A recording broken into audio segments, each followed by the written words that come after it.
how life actually is. Yes? So it's like we're not really preparing them for the reality of things. We got to understand that how we upbring our children. Now, no, my kids are not teenagers, and I know it's a different world, but I'm a father of 4, and I look up to my wife.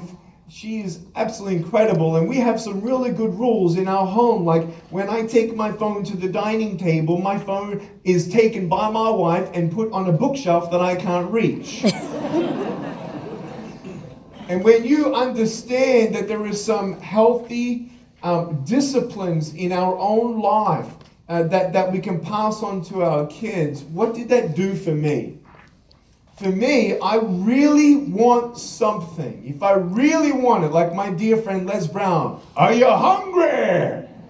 He was a speaker at our Attitudes Altitude event down in Southern California, and he's told the saying, are you hungry? How bad do you want it? How bad do you care for it? And so I wanted that thing so bad. Everyone say, so bad, that I got the footstool that didn't smell the best. And you know the ottoman in front of the couch, and you guys who have legs, put your legs up there. I didn't use that thing once, and I grabbed it with my teeth, and I dragged it, then I pushed it, and I put it up against the bookshelf. And then I jumped up on the footstool. Do you think that I was successful the first time I jumped? No. Nearly twisted my arm. It was terrible. Then I used my shoulder and my head against the corner of the bookshelf, which was not a rounded corner. Do you think it hurts a little bit? Do you think that I did it the first time? It hurt. But I was hungry. And I wanted it so bad. And I finally got up and I grabbed that item with my teeth, of which I don't even remember today what it was. Can you believe that? But I remember I wanted something. And the light bulb went on. And I'm like, I don't know what I can achieve until I try. This is the first key. Number 1, I'll word it this way. I don't know what's possible. I don't know what's impossible till I know what is possible. Does that make sense? Thomas Edison was the biggest failure of all, the only one who invented the light bulb, whose technology has absolutely been a forever revolution to our world, correct? But was he not the biggest failure of all? Because I don't know of any other inventor who actually recorded 9,999 failures. And in our own mind, what we must understand is we can't avoid failure. And I feel like the fear of our heart and our mind actually disable us more than having no arms and no legs. You could have arms and legs, but then be crippled by you only seeing a part of the future, therein having to choose, do you believe or do you not believe? About not seeing the full picture, one of the greatest pranks that we pulled off. I pulled off a lot of pranks just to have fun. You saw me skydiving, and I've done surfing and stuff, but I love also freaking people out. I don't know if you've seen the YouTube video, but it was a couple years ago in Dallas, Texas, where we were on a 6 o'clock American Airlines flight. My friend was the pilot, and we arranged that we'd actually dress me up into his uniform.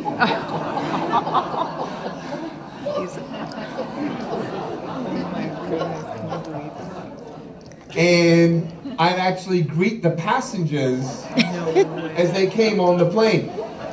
Everyone was half asleep. No one was talking to anybody. And everyone's kind of drinking their coffees and they're, coming up to the door of the airplane. And then they see me. And it's on YouTube. We got the hidden cameras. And I say, "Good morning. My name is Captain Nick Vujicic. Welcome aboard." And they're like, "What?" I mean, it's as if the caffeine kicked in right there and then. And I said, "Yeah, we're so excited you're with us. We got some new technology." And they're like, "What?"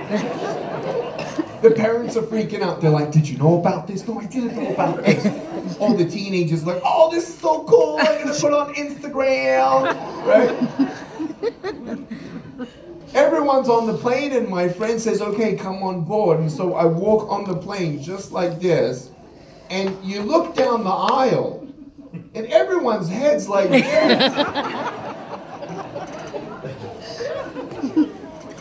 Then I grabbed the microphone and I said, "Good morning, ladies and gentlemen. Thank you so much for boarding so fast." And they're like, "Oh my gosh!" Some people came to Jesus right there and then. It was awesome. Good. But about not seeing the full picture, I actually was in a car one day. I'm at the front seat and we're at the traffic lights and this car comes up next to us and this girl's looking at me and I'm looking at her and all she sees is my head from the side. So I'm thinking, I'm going to freak you out. So I get the seatbelt in my mouth and I loosen it so then I can freely move like this. Now she's looking at me like, "Why are you eating your seatbelt?" And I'm like, man, with her full attention, this is going to be great. So I just did this. Or imagine all you see is my head. Maybe raise your hand up to cut off the rest of my body. Just get my head. Oh, thank you. Here we go. Ready?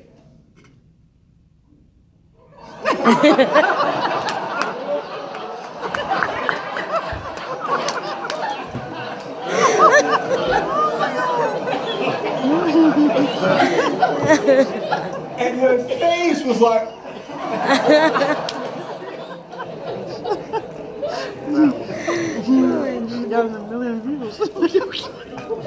It doesn't make sense because you only see a part of the body, you only see part of the picture. And when I was a kid, I mean, people would come up to me and say, "Well, what do you want to be when you what? Grow up?" Right? My parents like, "Well, figure it out. Nick, it's going to cost you a lot of money every day to survive.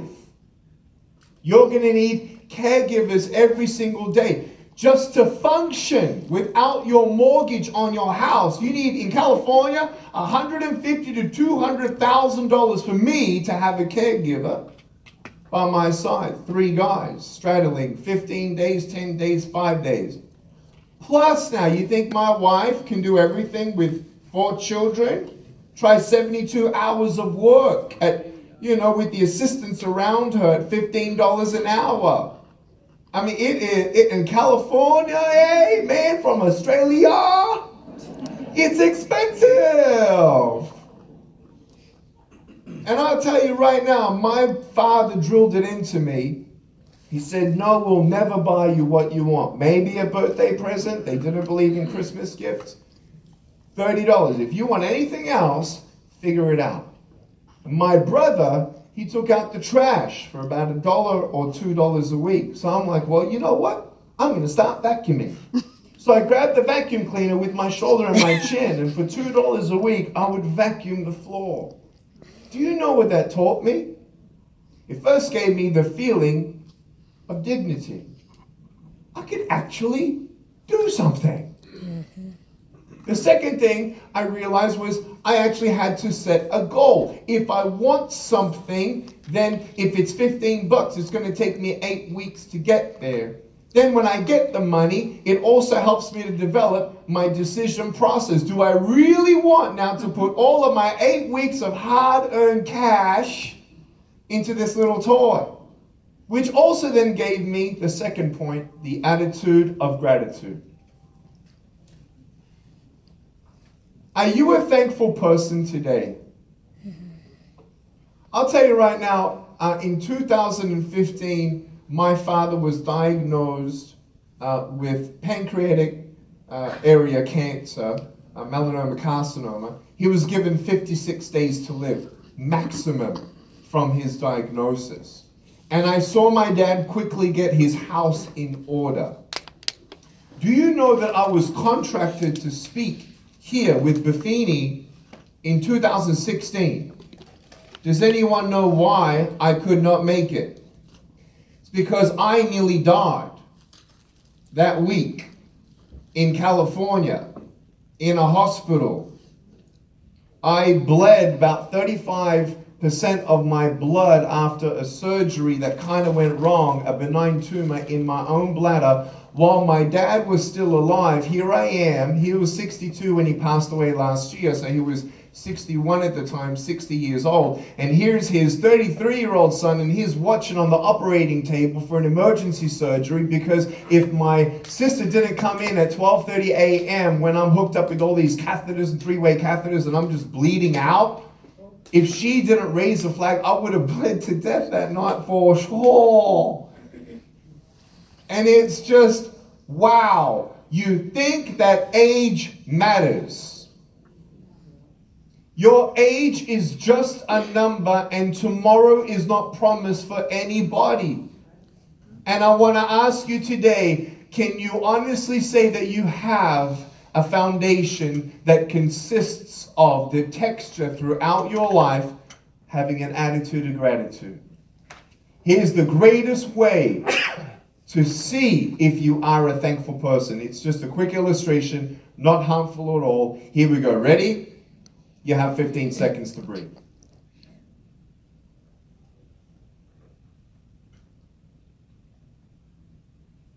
10. Who haven't you hugged in a very long time? When was the last time that your friend who stood by you that last dark season in your life knew that you were thankful for their friendship? In fact, with the permission of the person sitting next to you, give him a hug right now.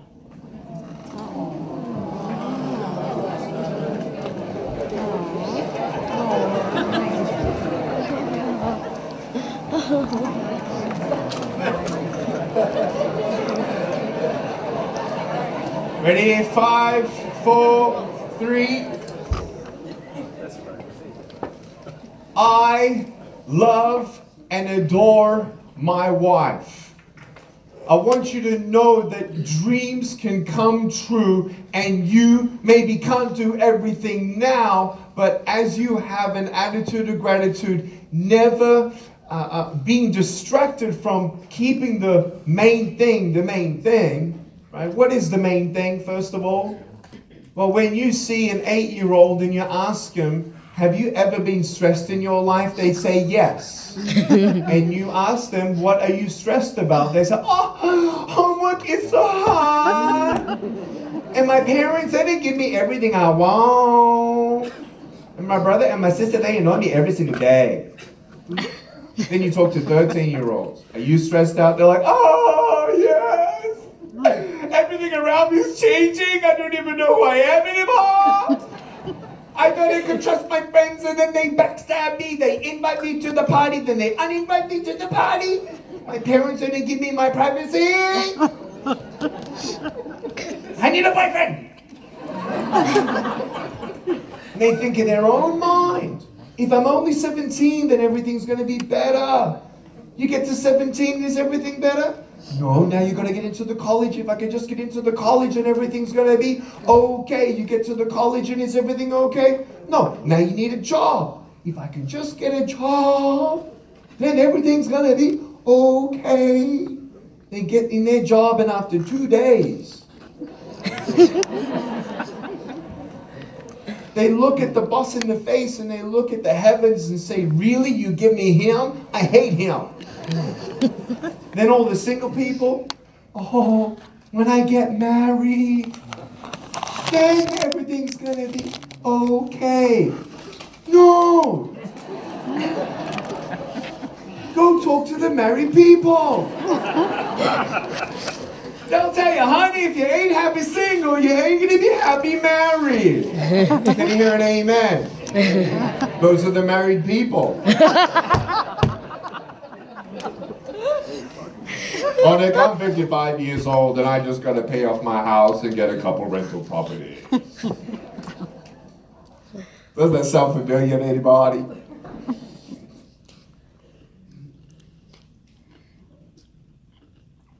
Scream. Go for it. But don't let the main thing change into something else. For me, my kids, my wife, I'm CEO of 2 organizations. We have 14 employees. Our nonprofit has given $1 million away to the poor and needy.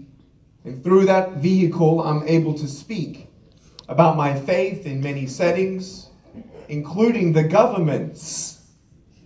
I was in Ukraine last year in front of the whole government.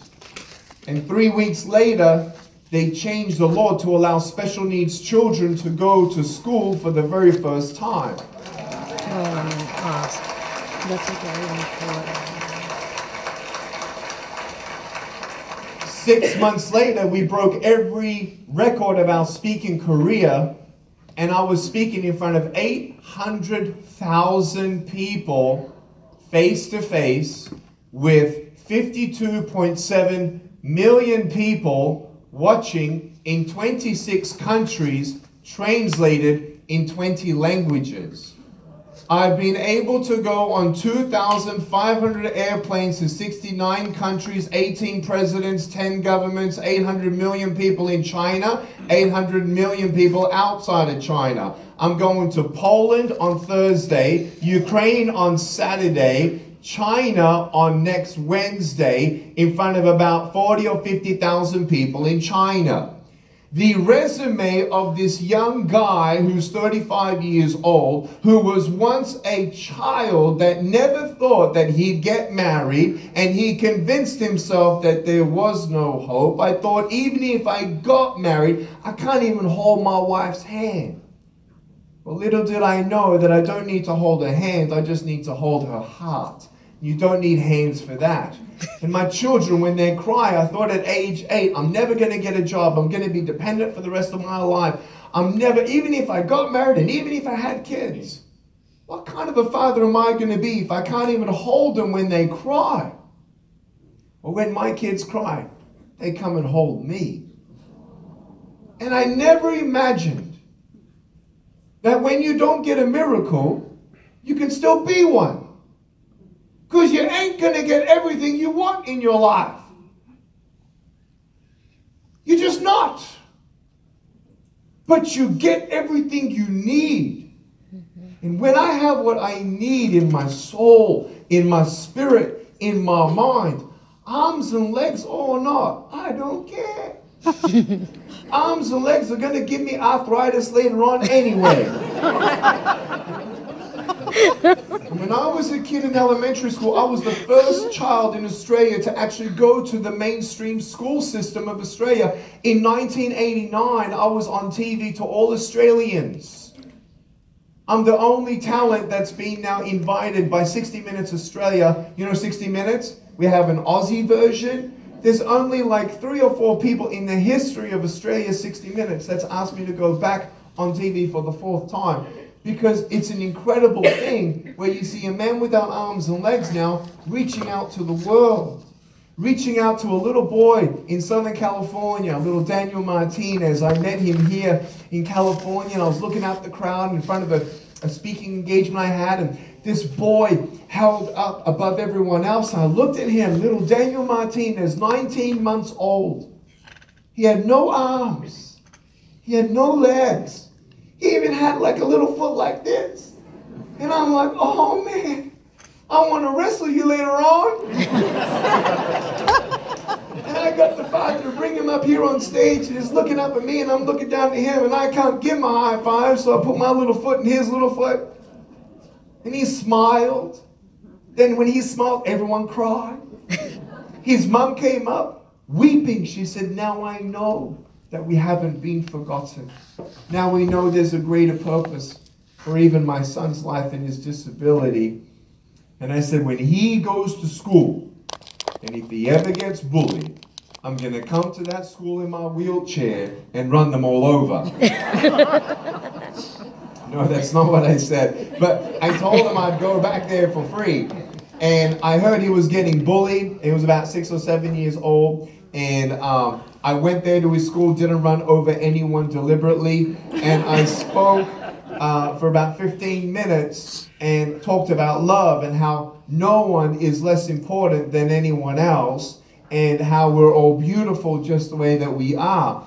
And he never got teased ever again in that school. And then just about a year ago, now that he's in middle school, I got a phone call from his middle school, and they said, "Can you come here?" And I said, "Oh no, are they teasing him there too?" And they said, "No, he's the coolest kid in the school, and he's told everyone about you, and they just want to meet you." And I'm like, that's pretty cool. What I want you to understand is get out of the way of your own dream. Because if you